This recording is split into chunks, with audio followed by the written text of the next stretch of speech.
Hey, what up guys? This is how to make the most perfect nut butter in the world using only 1 or 2 ingredients.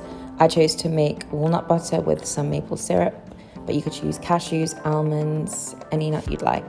So I started off with 375 grams of walnuts, which is about 3 cups, and I soaked them overnight. You want to do this with any nuts that aren't almonds really. It's best practice for optimal digestion of the nuts. And then you come out with this beautiful brown liquid color.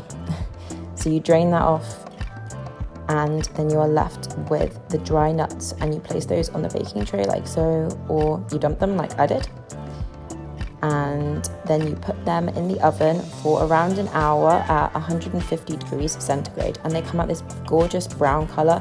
Don't eat them, I was so tempted. They taste insane when they've been roasted like that. So you want to place them in the blender, and then you want to have patience here. I blended mine for about 8 to 10 minutes in the end. First of all, you're going to come out with this grainier texture like this until you get the runnier, smoother texture. You can leave it at this if you like, but I personally like a smoother texture. And here you want to add in anything you'd like. So I added in a bit of coconut sugar, maple syrup, and sea salt. You could add chia seeds, flax seeds, coconut, absolutely anything you like.